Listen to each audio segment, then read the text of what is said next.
please just tell us, and Mike, you can go first, tell us how your conviction review panel is structured, and why did you structure it that way, and do you think it's working?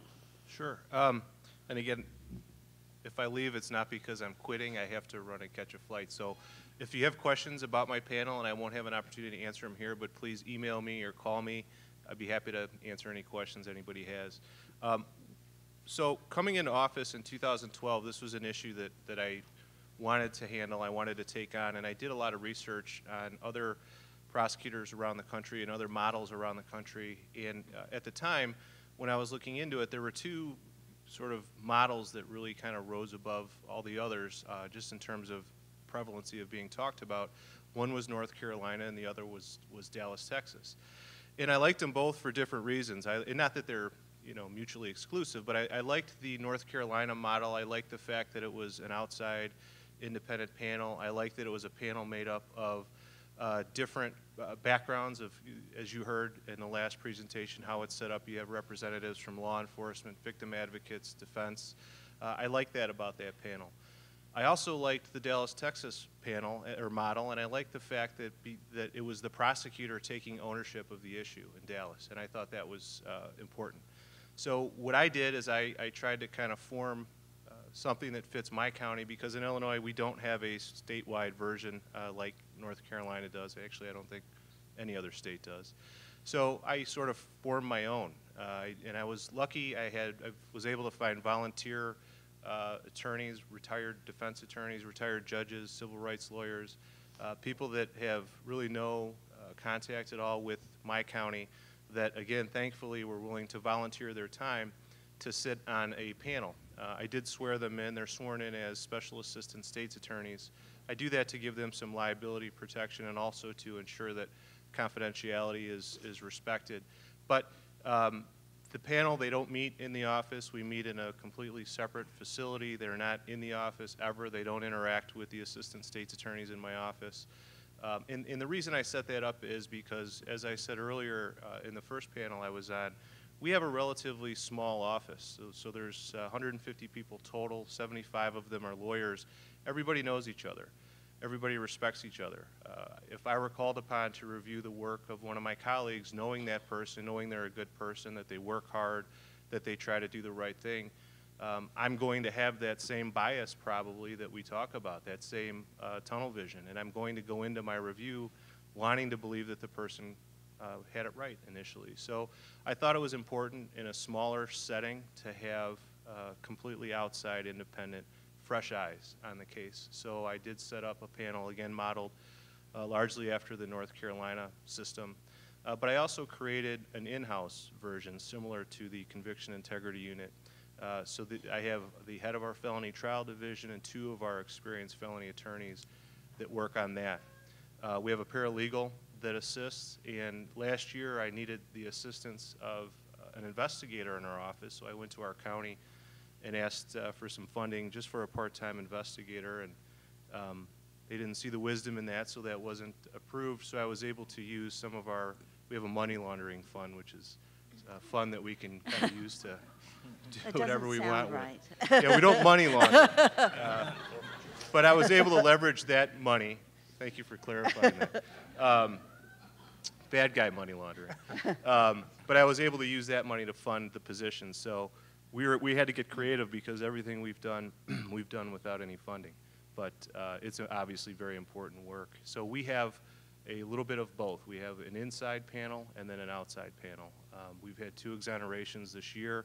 I think it's working, and I think it's certainly, there are things that we can do to improve upon our processes, which is why I love coming to events like this, because I learn just as much from my colleagues in terms of what they're doing and as hopefully they do from me. So I think this is an evolving process. Nobody has the best system. It's a system that everybody does something a little bit differently, and if we could learn from each other and take bits and pieces to come up with that best practice. The other function in terms of what we do, as I alluded to earlier, in addition to the exonerations, is to come up with practices, to come up with things we can do to prevent these cases from happening in the first place. We do have our felony review division in our office, which is responsible for being the gatekeeper, and that system has been beefed up in terms of the experience and the prosecutors there, our threshold. We have some new laws in Illinois with regard to identification procedures, which I think are a good first step. We tend to go over and above what's required by law. We also have in Illinois, there is a requirement that confessions be videotaped in murder cases and predatory criminal sexual assault cases. We've taken it a step further, and I require in my county all interrogations of felony cases to be videotaped. So there are things we can do over and above what the law requires, and some of those came out of what we do after a case. We do a case study. So if we have an exoneration, we will bring the whole office in, we'll present the case, we'll talk about what went wrong, where, and how can we prevent that from happening in the future. And really a lot of it is just sort of from top down culture shift. Everybody that works in the office needs to know that I don't care how many convictions you have, I don't care how many years in prison you get, it's, are you doing the right thing? And that has to really come from the top, and everybody that works in the office has to know that that's really our mantra. Thank you. That's an impressive group. Talking to Lucy about it ahead of time, I didn't understand how you could have outsiders, people not in law enforcement reviewing these cases, but you have them deputized, and only for that purpose? Is it limited? Right. They're all attorneys, and they are deputized for that purpose, yes. Okay, thanks a lot. David, by contrast, what's going on in Santa Clara County? Yeah, we have, first of all, can you hear me or? Okay, I'll bring this closer. Is that better? Okay, good. All right, well, ours is a little different, but before I answer that, there's actually one thing, a little off topic I want to do, and that's just thank someone for me being here at all today, and that is our moderator, Karen Sununu. She was the person who hired me, which at the time was really a risk. I did not fit the mold of who they were hiring. I had previously worked at the ACLU, and so I always joke my interview was more like questions like, are you now or have you ever been a member of the Communist Party? Wasn't quite that, but it was close. But for every step along the way, when we started one of the first units like this in the country, and this was really Karen's example and championing it and really allowing everything that I've actually accomplished or we've accomplished in our unit really traces back to her. So I'm very grateful for that and want to show that Thank you. appreciation. Now our setup is kind of different. Because we were one of the first doing it, and I think Cookie Rodolphe spoke earlier about how times have changed. I remembered when we first started doing it being pigeonholed by one of the ranking authorities at CDAA who opined that I was breaking the law by looking at these cases because he said I was acting as a defense attorney, which you're prohibited to do as a prosecutor. So to go from that to like a couple years ago where I now have been asked to lecture for CDAA on how to set up these units, especially for students who are here, progress can seem discouraging. And so that's why I think it's really important not to make things seem worse than they are because, this is real change within our lifetime and not just our lifetime, within relatively short order. So I think we can continue to make that progress. Perhaps because we were so early to do it, we kind of did it without rules or models or protocols. It started off under George Kennedy as a project, the way we do a lot of things. You might have a workers' comp project, fraud project. You might have a 290 registrant project, meaning a prosecutor is doing that and, assign the authority and discretion how to do it.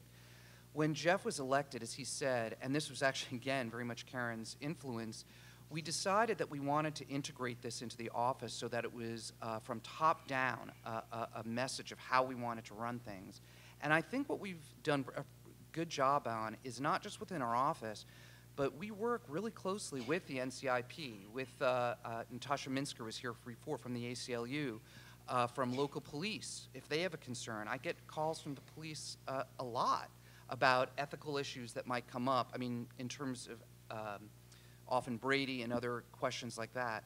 So while we're not in any ways we are part of the district attorney's office. We're not an outside organization, but we are very much connected, I think, to the larger community and how we think about these cases, how we approach them, and we try to approach them in that holistic way. That having been said, when it comes to the actual review, it's just within our office. People are free to bring whatever they want, but we don't bring in other people to look at it, and there's a bunch of reasons for that. It works well for us. I'm certainly not saying it's the only method, but the DA wants to take ownership of it. Hey, this isn't an outside committee. This is us doing it, and this is our opinion. You know, you're free to go somewhere else, but we're going to stand by what we've done, meaning if we've made a mistake, we want to own up to it. So in general, it's going to be the person who's running it, which is me. I have Bruce Wiley, a great investigator, is assigned, so he can assign cases. We've always had great investigators with huge amount of real life street experience, which is very powerful when you're presenting to the elected DA, hey, I think we made a mistake here, which often can be a very unpopular decision. You have that backed up by like a cop's cop saying, you know what, I've worked all these homicides, I've worked these other cases, I think we got it wrong here. That's very powerful evidence to have. And then similarly, I think almost our bigger focus now, you know, at the beginning we had a fair number of cases that were brought to us that were,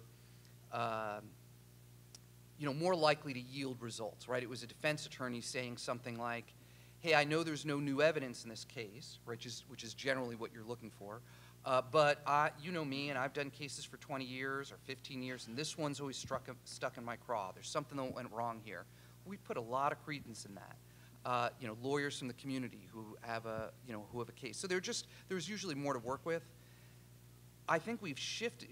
We always had both focuses now, but I think we've shifted our focus now more to root causes and trying to really be proactive and aggressive in looking. Like now, there's a big body of research of where errors are likely to occur, and you know there are steps you can take to reduce the risk of them happening.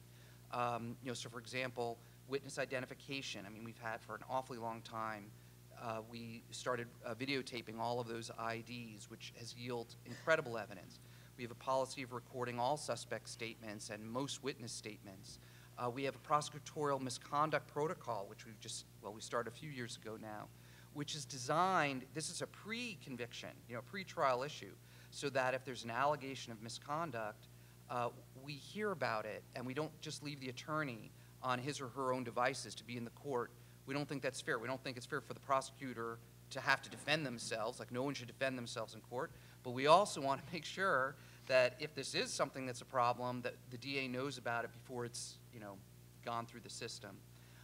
And I would say, you know, we try to have really open dialogue, especially with our public defender and defense bar, so that if they hear of problems happening, things they're concerned about, you know, we've invited them, call me first, so that we can, you know, bring it to attention and work on it and see if we can diffuse this problem. So that's kind of our model. We try to be very proactive in how we look at these cases.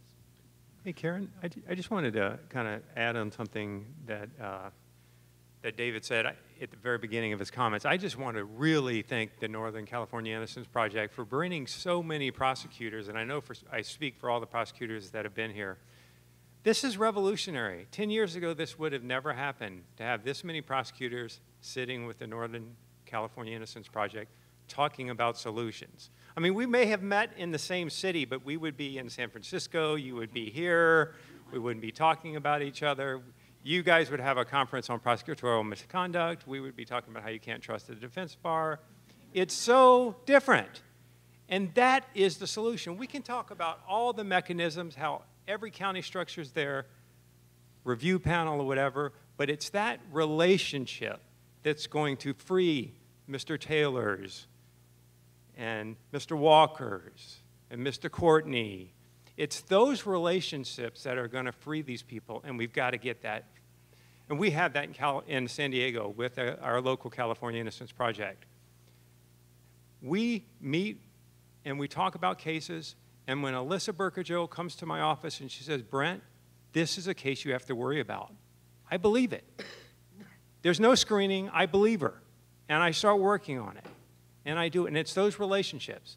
And now I'm going to start looking behind doors, because that's where the evidence is, right? Behind doors, it's right there. But it's those relationships, and if I can encourage anyone in the Innocence Project community, that's what you got to work on. Go to lunch with the prosecutor, all right? It's easy to point our finger at me and say, Mr. Neck, you committed prosecutorial misconduct. Fine, report me to the bar, whatever, deal with it, I'll deal with it. But that's not going to get your client out of jail. Take me to lunch, let's go to lunch, let's get to know each other, so that when you walk into my office and say, you know what, this is a case you need to worry about, I will believe it. Thanks, sorry, Brent. but thank you so much for inviting us. This is how we're going to get results. No matter how we structure the committees, it's the relationship that counts. So thank you. Thank you.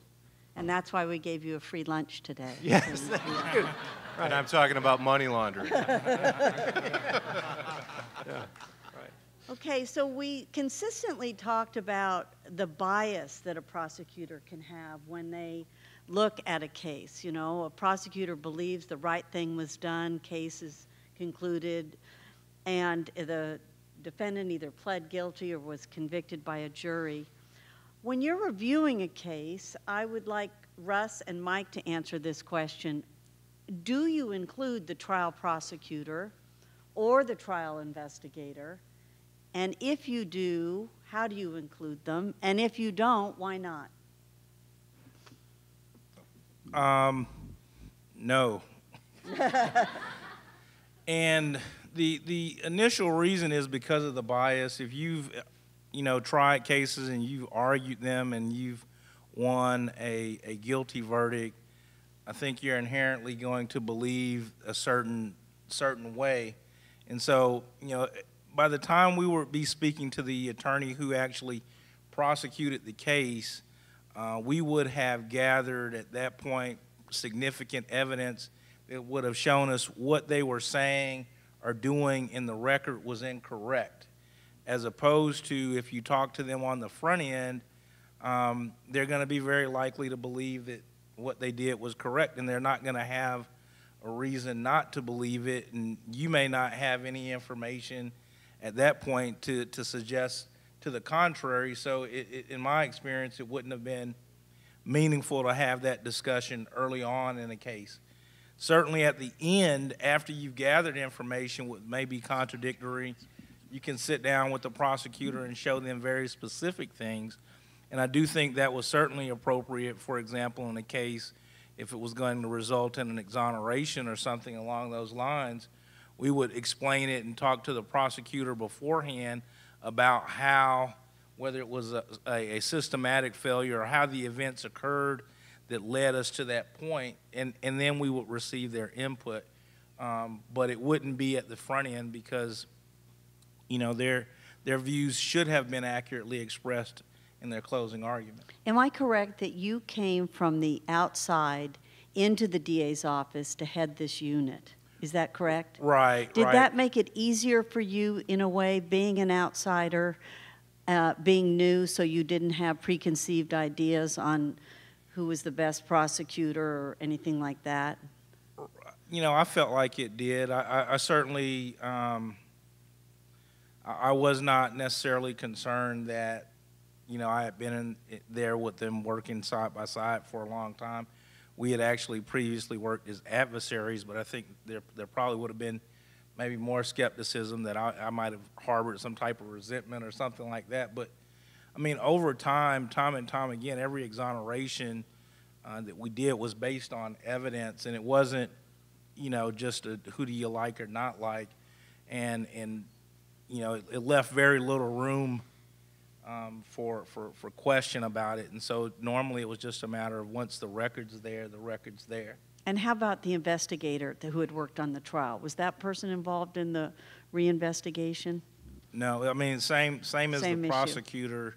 I think if you're going to involve those people, inherent in doing a prosecution or an investigation, especially one that's argued to a jury, maybe not so much for a plea, is a belief in the outcome of the proceeding.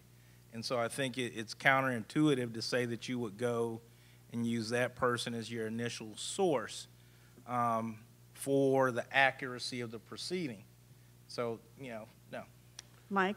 So we do, to some extent, but you know, again, whether a case goes to my outside panel or the inside group, and again, they usually are looking at the cases at the same time but independent of each other.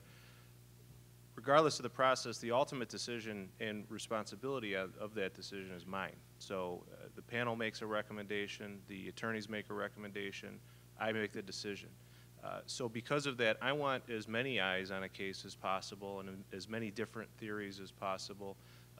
And sometimes I found that because some of these cases happen many years prior to me being elected into the office. So just for some basic background, it's nice to get the attorneys that handled the case, if they're still around, to be a part of the process. I was also surprised with the first exoneration we had. The attorney that handled the case initially is still in the office. It was a DNA exoneration, but that attorney was instrumental in bringing about the exoneration and working with the Innocence Project and agreeing to testing and retesting of evidence. And it was a scenario where the DNA initially, it was a rape case, initially did not exclude the defendant, but that's about the extent of what that evidence could tell us at the time.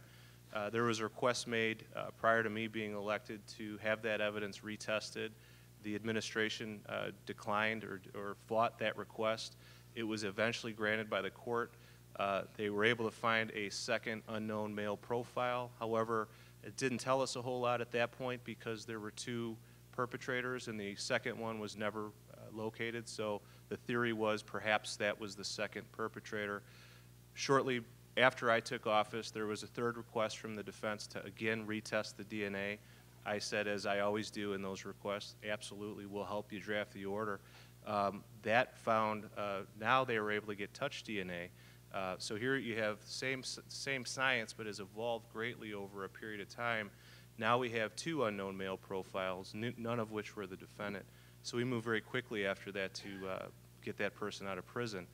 And again, the prosecutor that initially handled that case was really instrumental in working that process along. And when we did our case debrief, he's the one that presented the case to the office and said, look, this is what I had then, this is what I did, this is what happened, and this is you know, how can we learn from it? And that was very powerful for our office. So I think it can be done. I would never leave the ultimate decision up to that prosecutor because of that bias. So it's one person I'm going to look to, but certainly not the only one. And with that, I got to go back to Chicago, unfortunately. So Keep up the good work. Thank you very much. Thanks. Sorry. Mark and Brent, I'd like you to play with this question. I think we all realize that there's a movement going on now where prosecutors' offices across the country are becoming very interested in reviewing convictions that are, I think the expression earlier, that are unsafe. And I think I'd like to know if you think it's going to be important for each office to have a protocol, and will it be important for eventually all offices to have the same protocol? So would you give us your thoughts on that? Sure. Now, when you're talking about uniformity in terms of protocols, I understand that various states are hamstrung by various things that are part of their legislative package, the way the laws are. There are certain people who want to only pursue these things through the court system. The example of North Carolina here, which is this very formalized process. I'm inclined to believe, as I think I said earlier, that when we're talking about this, that we are talking about each individual prosecutor's understanding of their ethical obligation to do justice and the use of their discretionary powers. I think that if we use that countrywide as the touchstone here, that we would probably be okay if everybody saw that. Now, again, when you say written protocols, these cases are all individual. None of them really fall into a given niche or a given slot. We talked a little bit about DNA exonerations. Well, DNA exonerations are easy. They're very easy. But the truth of the matter is that DNA determinative cases are a very, very, very small percentage of the cases that are liable for review. There's not a lot of cases in which DNA will solve all of your problems. Even if you find DNA, they won't tell you who the actual perpetrator is. And in a lot of cases, there won't be any DNA at all, or DNA won't tell you the answer. And so what you really have to do when you're talking about protocols, and it's a tough question because protocols assumes that there's objective standards, and there's not. This is wholly subjective. It will always be wholly subjective. But the bottom line is when you start looking at a case and you've gone through what the witnesses' statements were and you've looked at the expert testimony, if you've gotten outside experts to come and take a look at what you've got in the case, if you've asked opinions, if you've submitted to your panel, and if you come right down to the idea that you're saying, gee, if this case walked in the door right now within the shape it was in, would you take it to trial? Would you authorize the arrest? And if you have a doubt about that, I'm not talking about actual innocence, then you already have your answer. It's a fairly easy answer. Okay, thank you. Brent? Yeah, you know, in terms of protocol, and our ethics coordinator, Bryn Kervin, who's just a statewide expert on prosecutorial ethics in California, she and I were actually talking about our protocol the other day, and we both believe and are glad that our protocol fits on one page. Because you can, I've viewed other conviction review units, and I think it would take a logarithmic and geometric mathematics to figure out, you know, how do you get to the end of it? I mean, you want to have a protocol that's flexible, that can get a decision from the early review to the elected DA fairly quickly. And if you make it too complicated and it's not flexible, it's not going to work. So you know, we're prosecutors. We live by protocols. Checklist is the new word. I'm going to call mine a checklist now. You've got to go through the checklist, but that checklist can't be too long. It can't be a flow chart. It's just got to get to the results and get to the results fast. And again, just to harp on it again, the key thing is that the checklist, the protocol, it's all, you can throw it out the window. It's not worth the paper it's written on unless the parties, the litigants, the Innocence Project, the Defense Bar, and the Conviction Review Unit trust each other. And if they trust each other, you're going to get the results. Do you communicate with other DA's offices in California about what you're doing? Do you share ideas? Yes, I'd say once every 2 months we get a call from another unit just asking how we do it. You know, we can't even talk to our Innocence Project. How come you guys go to lunch together? You know, that kind of stuff.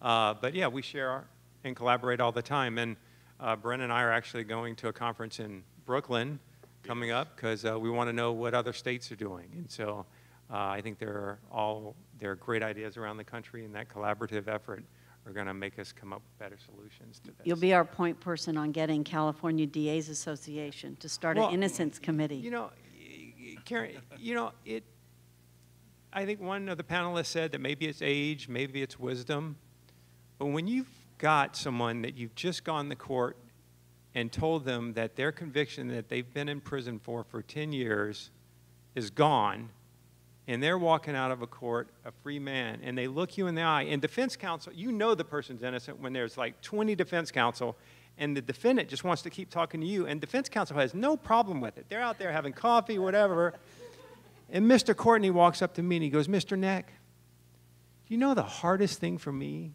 today is when I go in the Target and there's 20 types of deodorant. I have an anxiety attack. I've been in prison. They've been handing me one type of deodorant the whole time, and now I'm free. And when you talk to one person like that, it really motivates you. It motivates you to really want to do this type of work. And, you know, Mr. Taylor, I look at you, and I thought I had a bad day the other day. I mean, really. Mr. Walker, I mean, when I see your story, and, you know, I'm complaining because I got to go do a bunch of Prop 47 petitions tomorrow. You know, I mean, really, it makes me want to pinch myself and go, really? I mean, your stories are amazing, and your stories give a lot of people hope. And if we can deal with your stories, it can also make me do my job on both sides. Because, look, I want to put the bad people in prison for a long period of time. We have a CODIS project at the DA's office that works both ways. We have this great statewide database, but do you know in most prosecutorial offices around this state, if I go to charge you with DUI, I don't know you have an open rape kit. I mean, an open CODIS hit for a rape or a residential burglary case. So I could be charging you with DUI, and you've got an open CODIS hit for a rape charge down in San Diego. So now we've imported all those CODIS hits into our case management system, so that if I go to charge you with a DUI, I immediately know that you're a burglar or you're a rapist. Likewise, if I convict Mr. Walker for a crime 10 years ago, and today there's a CODIS hit on that same crime scene, that prosecutor who prosecutes Mr. Walker in my office gets a notification saying, wait, now you have a hit on a guy they call Mr. Taylor. Maybe you need to look at that, and maybe you need to notify Mr. Walker's attorney. And that's kind of revolutionary, and I'd like to see that more on a statewide basis. Our prosecutors are getting real-time hits on DNA, real-time data on DNA hits on uncharged cases and cases that have already been charged and people may have been convicted on. There's a lot of work we need to do here in San Diego and here in California, and I'm just glad that we're doing it. That's tremendous that your county is doing that. Katie and Mark, I have a question for you. Do you have a dedicated person full-time on conviction integrity? And if not, why not? And do you have a dedicated investigator? Well, I am that person, and that's why I was invited here, is because I work specifically with a number of people here in the Northern California Innocence Project. And I know them, and I've worked on the cases. Pull it closer. Katie, I want to know if that's your only job, though. That is not my only job. So explain that, how you do your job. So I started working on these kinds of cases because I am also the writs person. I am writs, appeals, I am extraditions, I am 1405 motions. And a number of other, I tell people I'm the penal code sections that no one has read. That is my department. But because of habeas and because the way a lot of the cases will come through and actually get into court and have the chance to actually come in front of a judge, it makes sense for questions of conviction review to come to me. Because eventually, if it's going to go to court, it's got to get in there somehow, and it's going to get there through a habeas proceeding. Also, when I started the job, I had to learn about 1405 motions, and that's how a lot of things came to me. And for those out of state, those are the DNA. Those are the DNA testing motions. I do a lot of other things. I also use other folks. I'm in the law and motion division. I use other people in the law and motion division when we have a case that comes to us. Assign those out on an individual basis. Someone will take a particular project, that particular case, and investigate it. And when we investigate, I mean, I'm an on-the-ground kind of person. I'm at the lab, I'm learning, I'm sitting there with the DNA expert trying to figure out the mixture and how this is working out when the DNA results are coming in. I'm in the Tenderloin in San Francisco, and I'm interviewing the witnesses there on the old cases to try to figure out what it is that they have to say. And so when we're into it, we're deeply into it. I'm there with an investigator. Alameda County has assigned inspectors in our office. I have an inspector who is assigned, he's the functional equivalent of a sergeant. And so he's assigned to us, but he also has the authority to assign out to other inspectors to help investigate cases, and will go out with us on the cases that need us to hit the ground and talk to witnesses. Do we have enough people? Absolutely not. And do I have way too much other stuff on my plate? Yes. So. Do you have a backlog of innocence claims, or are you able to do some triage and work on cases that you think are truly deserving? I wouldn't say a backlog in the sense of a true backlog, in that there's things on the shelf that nobody has looked at. but partly the way that things come to our office is still really piecemeal. It is a case by case. Things are brought by the Innocence Project and also by private attorneys, and they come through and they are looked at individually. And I'd say any case that has been brought to us in that condition is either already been examined or is actively in process. So there's no backlog in that sense. Certainly it would be nice if things could move more quickly, but there isn't that kind of a backlog. It's not just the Innocence Project in Alameda County, especially with the DNA 1405 motions. Our judges have been good about assigning out to private counsel that kind of 1405 investigation. And so I get cases that are brought to me through private counsel as well as through the Innocence Project. And I think your office, your district attorney, Nancy O'Malley, was one of the first DAs in the county, in the country, to care about the open rape cases and the unsolved rape cases. She is, and when I think of backlog, that's what I think of. Yeah, okay. So I think of that. But she has been very dedicated to, when cases have been brought to her, she's taken personal interest in them. We've had cases that have come through and gone through a certain level of investigation, and then she has really spearheaded it. She has been the one to, on one case I can think of, we were already into hearings. We were into active habeas hearings, and it got in front of her, and she pulled in, and in that case she pulled in a panel within our office of prosecutors, of trial attorneys who've done a lot of work, and had the person who was working on the case present to the folks in our office and ask them, you know, if this case had come to you in this condition, what would you do? What would you think of it? And that's how we reached the decision that we reached in that case, which is, even though we were most of the way through the habeas proceedings, had put on lots of witnesses, there was a change of heart in how we were going to approach that case. And so Ms. O'Malley has definitely been very involved herself in really looking at I like the word integrity because that's so important.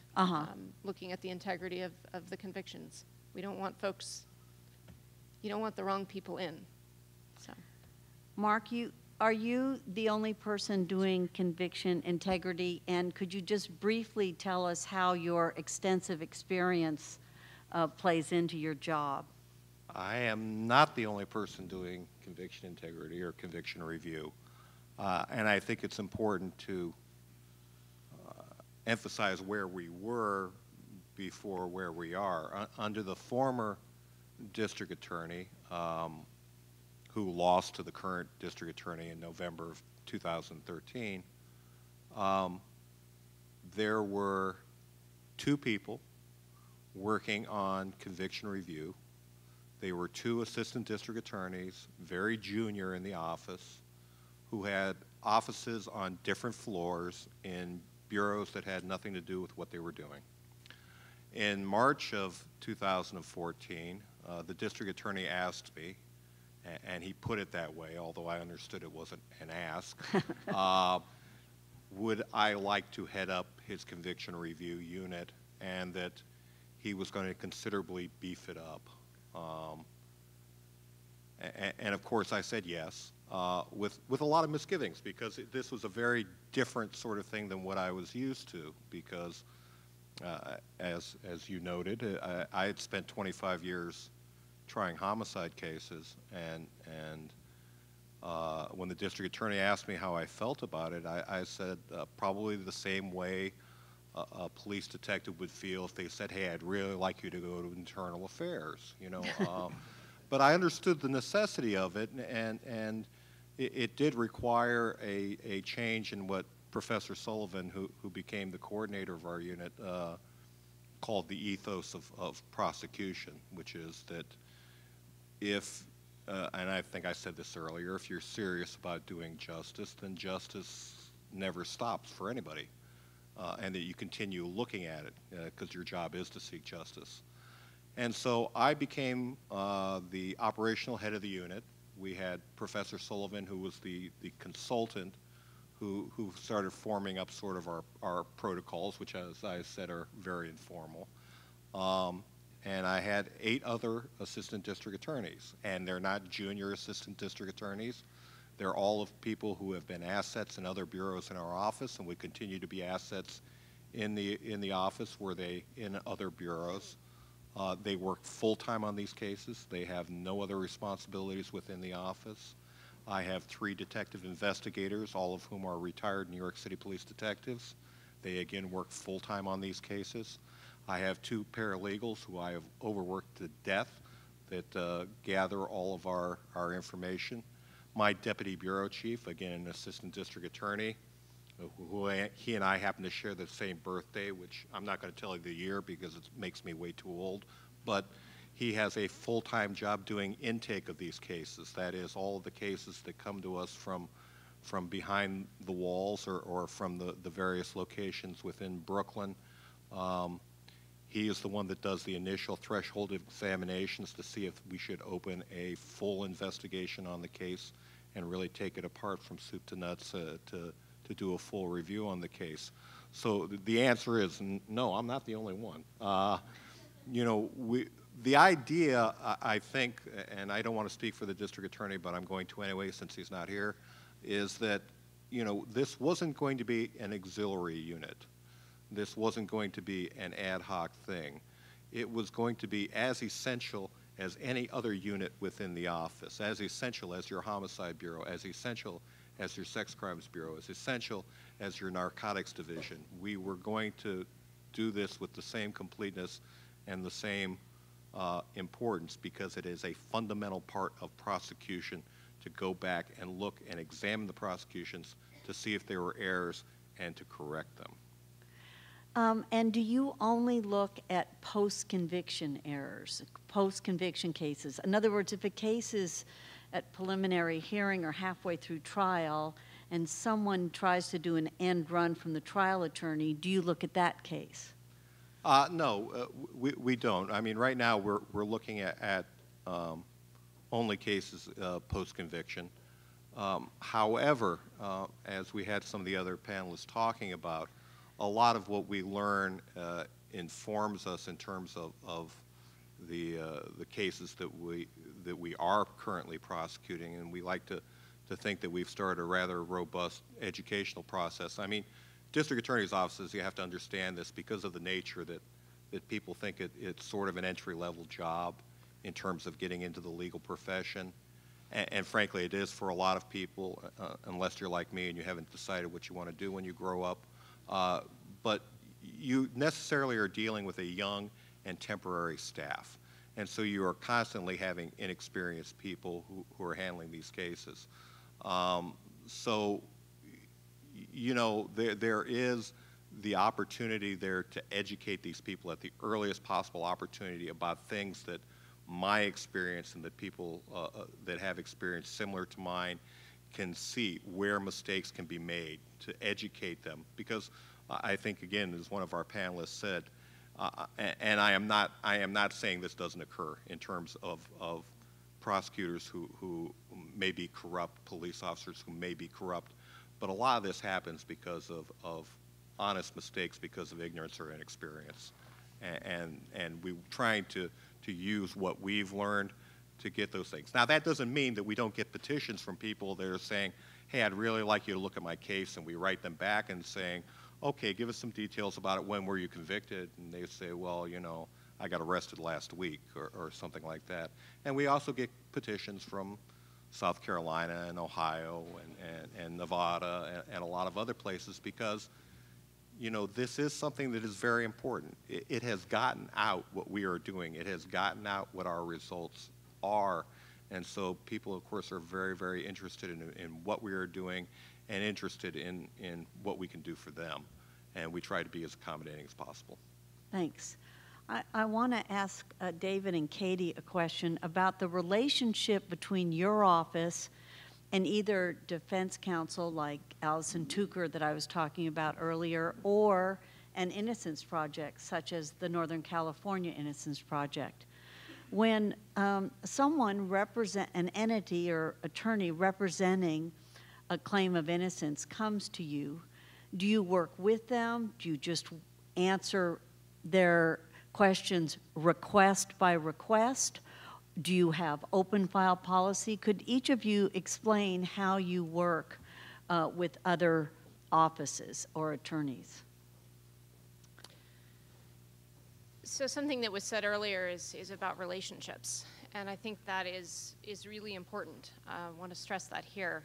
5 years ago, when I first started in the Writs and Appeals unit, when I got a call that said the Innocence Project was interested in looking into a case, I sort of sighed and thought it was going to be a lot of work and wasn't overly interested in working with them, but would return the call and see where that went.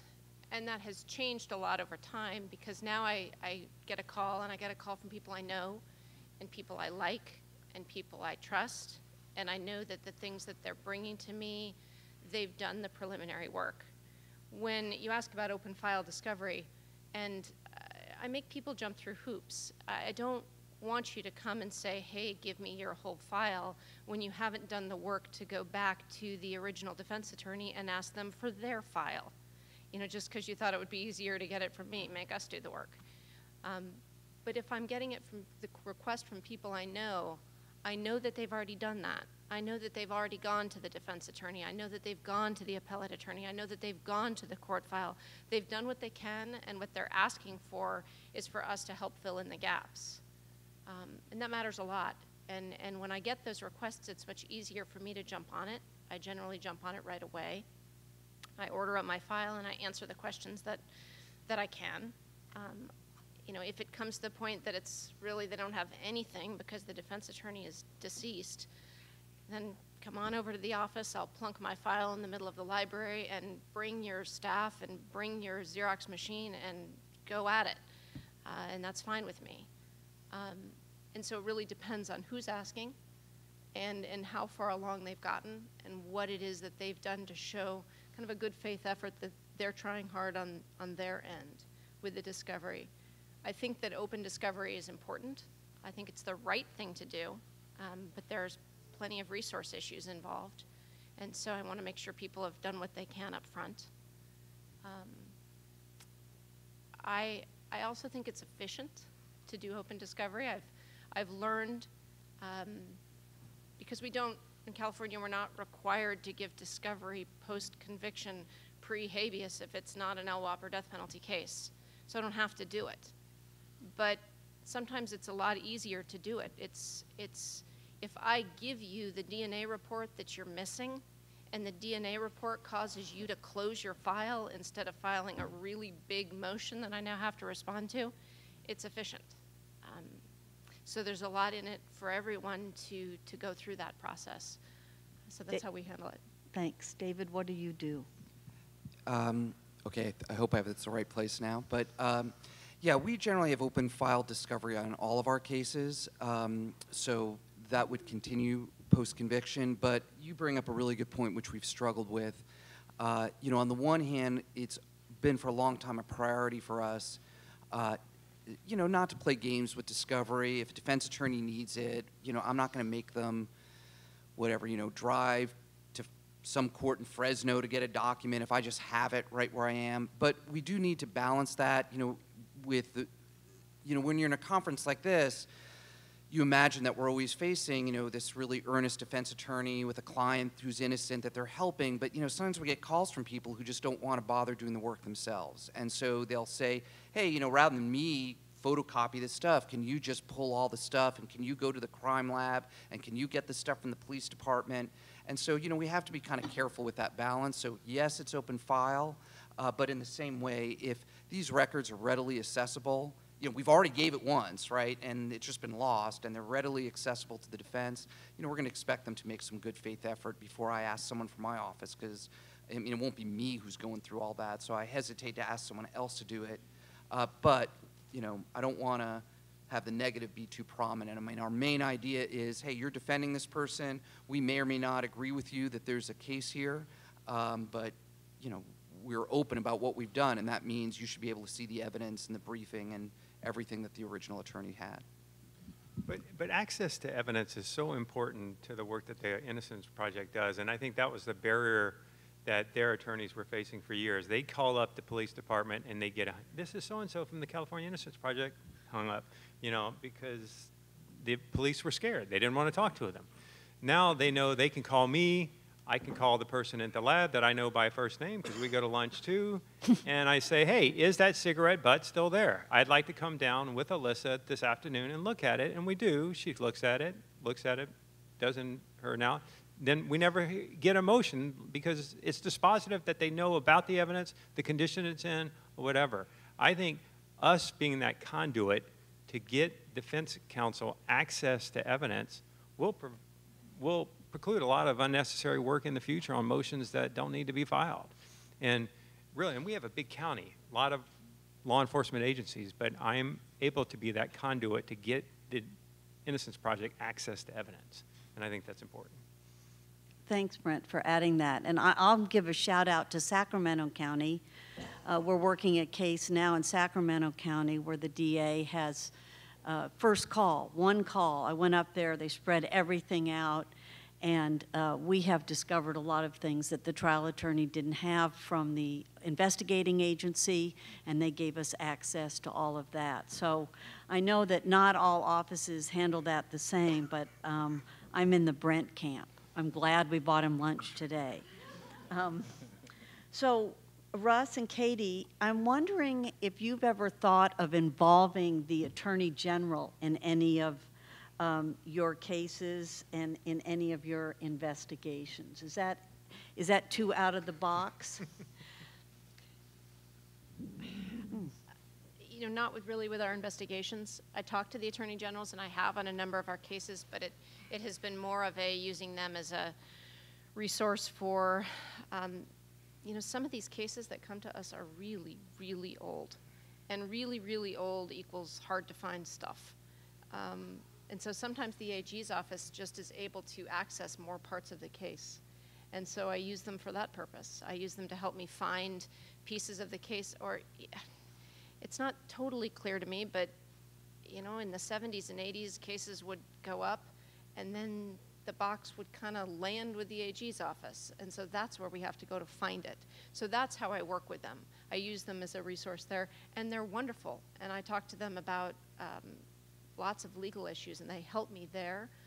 But as far as investigation, if anything, you know, I just got a call from the AG's office a month ago asking us to please help them investigate because they don't have the resources to go and investigate something that they had involving juror misconduct and that sort of thing.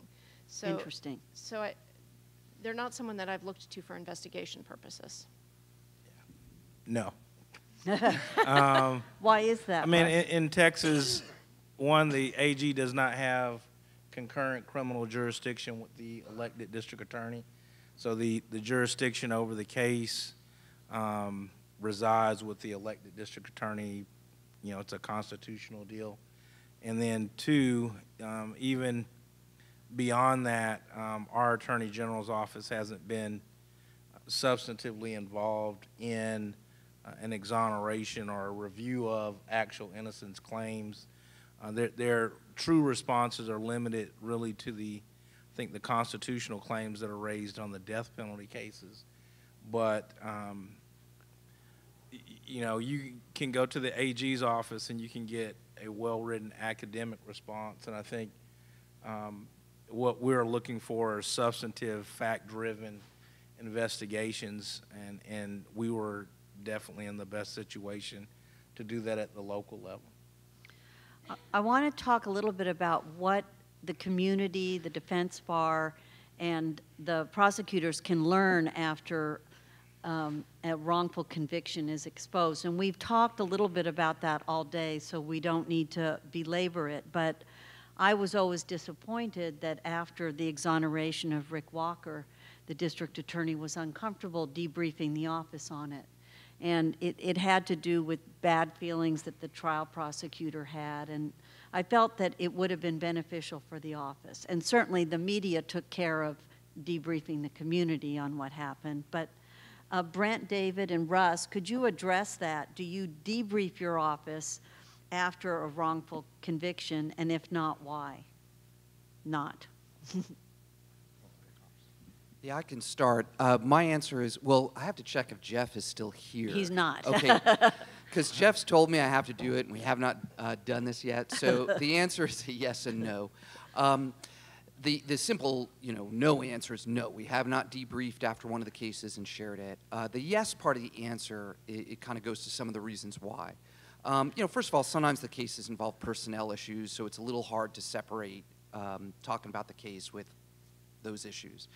The second reason is what Karen alluded to. Sometimes the personal issues can really inflame people a lot.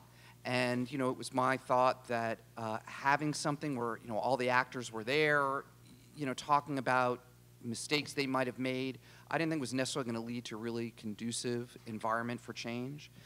And the two more positive reasons, though, are, we do a lot of training and our folks are really busy. And there's a limited amount that you can absorb. Everyone knows that, about teaching. So, for example, I think it was in January, not last January, we had Jennifer Thompson come, who many of you are familiar with, and we had a very extended training on wrongful identification. And so the thing is, though, there's a limited amount of training you can do with prosecutors that have to do with reform and balancing that with training you want to do on the nuts and bolts and how to do, be a prosecutor. So this is where the more positive yes answer comes. While we haven't debriefed on the specific case, we spend a huge amount of time, I think, compared to other offices, on root causes and training throughout on, whether it's eyewitness identification or Brady-in responsibilities or prosecutorial error, misconduct, or, one of the years that I was going to do it, but again chose to do this training instead, as we did racial profiling and implicit bias and tunnel vision. So I think we really focus on what we learn from them and the root causes, but we have not yet done one on the specific, a specific case. We've had 5 exonerations, including the one Karen worked on, and then 4 others that I worked on. So we do intend to do that, but we have focused more on the causes than the actual case. Yes, and our last case that resulted in vacating of a judgment, we tested the sexual assault victim's clothing. Touch DNA came back to a registered sex offender who lived 3 miles from the crime scene that looked a lot like the guy we put in prison 10 years ago on the case. And just walking in the court with all the media and saying that has this huge educational effect that goes way beyond our deputies in our office, but it goes to the judges, goes to the defense counsel, that things like this can happen. And we have to be mindful when that witness says, that's the person who raped me. We always, as prosecutors and as judges and defense attorneys, have to, well, maybe that person's wrong. And I wish Judge Kaczynski, is Judge Kaczynski still here? Gosh darn, I wanted to say something directly to him. But, prosecutors, we really try our best every day to do the right thing. And it's so easy to accuse someone of prosecutorial misconduct. And, Bryn Kervin, as our ethics advisors, our prosecutors get it every day. And we have some really good prosecutors that prosecutorial misconduct allegations are used as a sword, not as a true legal strategy anymore. And I think that's getting to that point. And that fosters an uncollaborative environment, and it's not the solution. And we can write about prosecutorial misconduct, and yes, it exists, but I don't think it exists as much as it's being portrayed in the media. We have a lot of prosecutors, 99.9% of our prosecutors, that are trying to do the best thing they can do every day. Did you debrief on that case in the office? We did not. We did not, but I guarantee you, we have 300 attorneys. There wasn't one attorney that didn't know the facts about the case and knew the effect of it. But it's something that I think and Brent had mentioned this to me before, that we want to do in the future is talk about this stuff. But we have a great training department. We also constantly are talking about Brady. We're constantly talking about ethical issues. We're constantly stressing that with our prosecutors every day. It's in our mission statement. It's in our mission statement to protect the innocent. That's what we do. And we really try our best, but we make mistakes. And if there's one thing I hope that the innocence community would take from this conference from the prosecutor's perspective, sorry, I'm getting tired, is that There's a big continuum. On one side, there's truly prosecutorial misconduct, but there are mistakes that prosecutors make. We make mistakes, and it doesn't mean we're evil. It doesn't mean we're bad people. We just make mistakes. We believed our victim that that person was the person who committed the crime. And if you met this victim and spent that amount of time with them, you would believe that victim too. And so we truly believe, but we made a mistake. Does it mean we should lose our license to practice law? Does it mean that our elected DA should lose her job over it? Why can't we just sit in a room and make that case right? And I think if we change our attitude at the way we approach these cases, and our Local Innocence Project has done that, we welcome them to our office because they know they're not just trying to disbar us. We're trying to get to the right results. There's a big difference in my mind between prosecutorial misconduct and prosecutorial mistakes. Prosecutorial mistakes happen every day. I truly think prosecutorial misconduct is fairly rare. Thank you. Russ, did you do any debriefing? I think, so the short answer is not a specific debrief, no. The cases do, appear highly in the media, but more to the root cause is what we were doing in incorporating our training. For example, if there's a misidentification case, the majority of those in the exoneration, the identification procedures that were in place at the time of the conviction are not the same ones that are in place today. Or with respect to the statements, the requirements regarding recording and things like that. So the debriefing would only really occur if there were a Brady instance where you believe that there could have been room for doubt or room for confusion. And in those instances, what we would do, for example, is incorporate that into our Brady training. So while it's not necessarily a case study, you're saying to them, hey, look, this is what can cause you, for example, Michael Morton, and this is how you can lose your license and get disbarred. And you go through what happened in that scenario. But more often, the procedures that caused the wrongful conviction have changed. The majority of our cases that resulted in exonerations are from the late 80s into maybe the early 2000s. And so you constantly hear about the watershed change in criminal justice standards over the last 10 years. And so their initial standard is something different than what it used to be. So before we take questions, I would just like everyone at this panel, because I think this panel is hardworking, progressive, honest, and has made a huge difference in the innocence community. And I'd like you each to say how many exonerations you personally have been involved in to make my point. David, you said 4? That's right. 13. Just one in San Diego, since I've been involved in the project. I've been involved in 2 exonerations and 1 exoneration from murder to manslaughter, because that really was what it was. And I've been involved in 14. It's just amazing. These people have made a difference.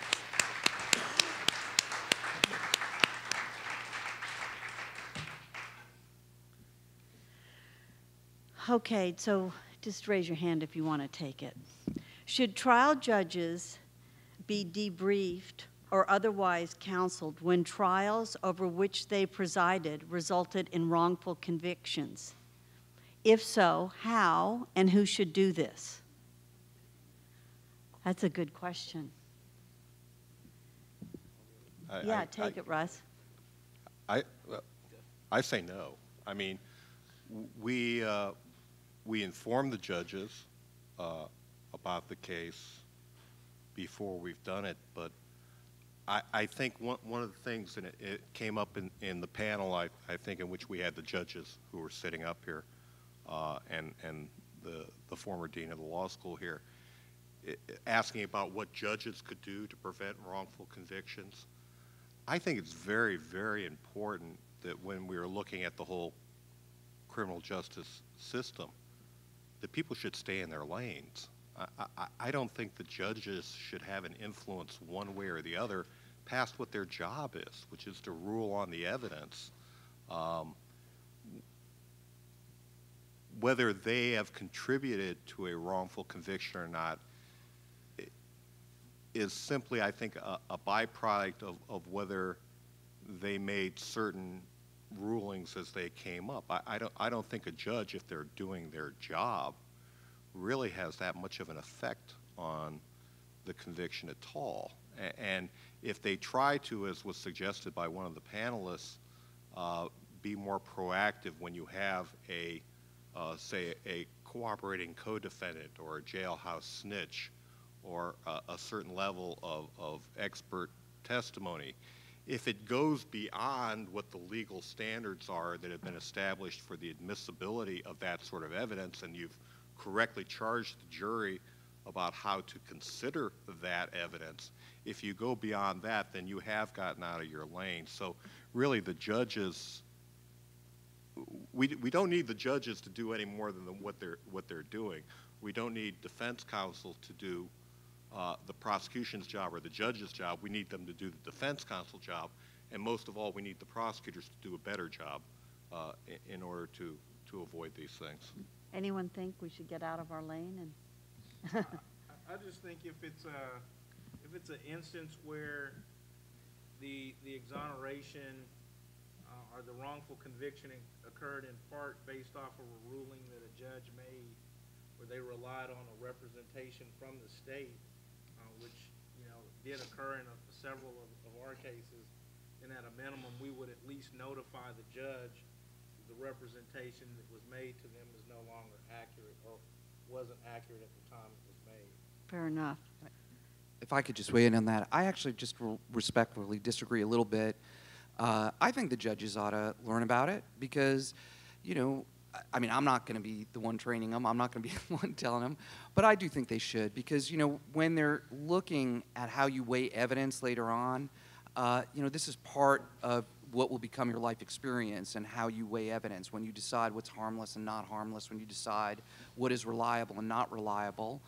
So I think it would be a good idea for them to be educated on it. I don't know if they're not, but I think it should be part of a judicial education. Please tell us what role your offices are playing in lobbying your elected officials and advocating for reforms, such as recording interrogations that didn't already exist in your jurisdiction but would help reduce errors. Anyone want to take that, Brent?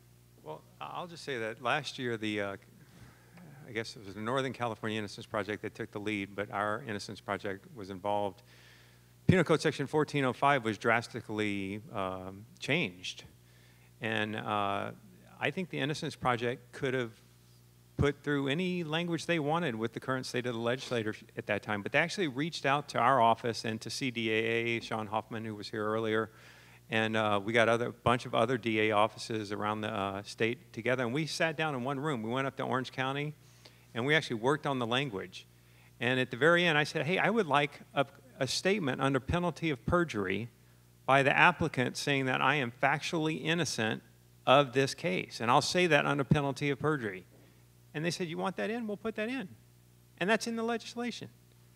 And so that was an example of two diametrically opposed organizations working on controversial legislation, and we came to a solution. And I think 1405 is a better statute now, and it's a little more clear, and it's working better. And we're not having the flood of litigation that people were afraid of. So I think, in the future, I think that we'll see other instances where we may work together in coming up with solutions on a legislative basis. Here's a question that we really haven't dealt with this topic today. We've talked about recording and eyewitness and different things we can do to correct a wrongful conviction or that cause a wrongful conviction. But here's the question. How much is racial bias a factor in wrongful convictions, since a disproportionate number of people incarcerated are wrongfully convicted who are people of color? Does anyone want to answer that? Yeah, well, yeah, you go. in my experience, I don't know specifically that the people that were wrongfully convicted were targeted because they were, for example, the majority of our exonerees are African American. But, I mean, there's common factors where you consistently see in low-income, low-education communities that their response and interaction with law enforcement is dramatically different than what you may see here in Santa Clara. And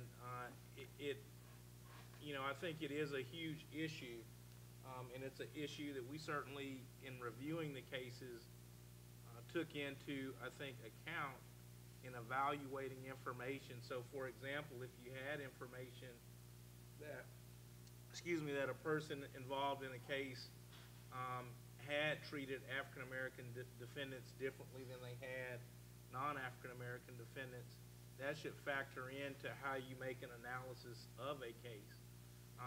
But again, it wouldn't be, for example, on an exoneration, the sole basis. You wouldn't go and say, well, you were convicted because you were black, because that's not what the record's going to show.